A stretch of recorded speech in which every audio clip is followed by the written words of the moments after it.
Tendo passado por Anfípolis e Apolônia, chegaram a Tessalônica, onde havia uma sinagoga judaica.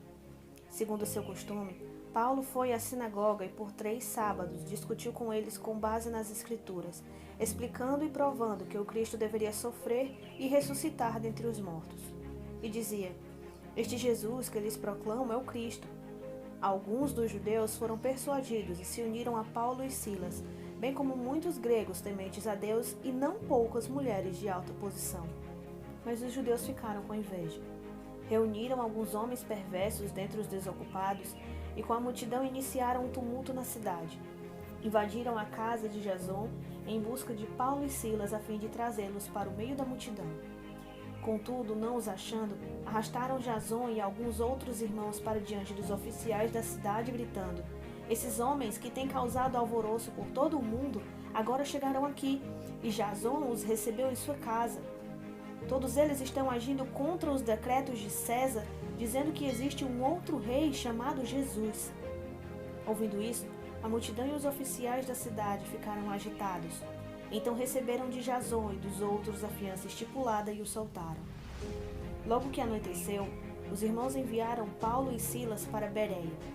Chegando ali, eles foram à sinagoga judaica.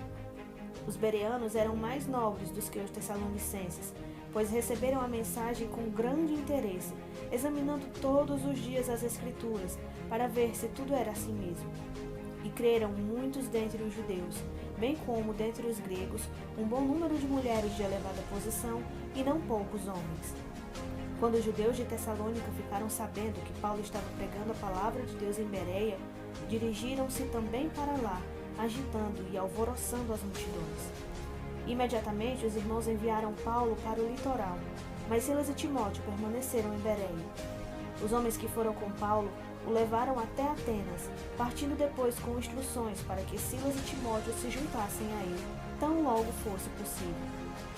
Enquanto esperava por eles em Atenas, Paulo ficou profundamente indignado ao ver que a cidade estava cheia de ídolos. Por isso discutia na sinagoga com judeus e com gregos tementes a Deus, bem como na praça principal todos os dias com aqueles que por ali se encontravam.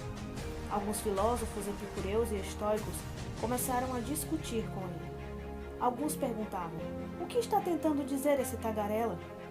Outros diziam: parece que ele está anunciando deuses estrangeiros? Pois Paulo estava pregando as boas novas a respeito de Jesus e da ressurreição. Então levaram a uma reunião do Areópago, onde lhe perguntaram: podemos saber que novo ensino é esse que você está anunciando? Você está nos apresentando algumas ideias estranhas e queremos saber o que elas significam. Todos os atenienses e estrangeiros que ali viviam não se preocupavam com outra coisa senão falar ou ouvir as últimas novidades.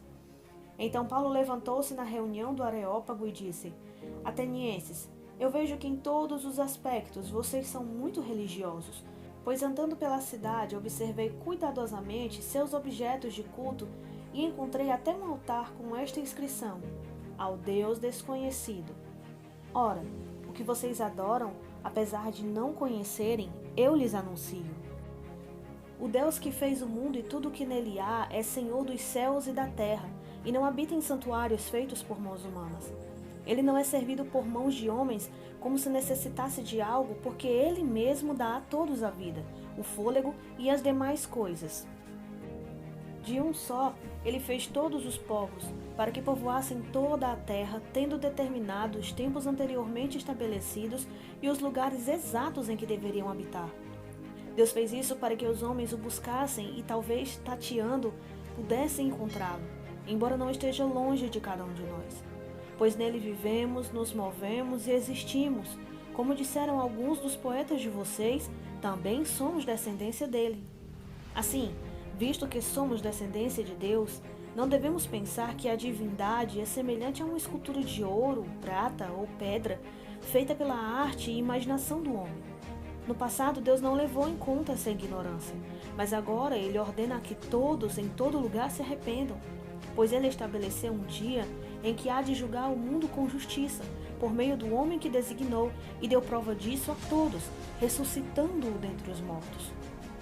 Quando ouviram sobre a ressurreição dos mortos, alguns deles zombaram, e outros disseram: A esse respeito nós o ouviremos outra vez.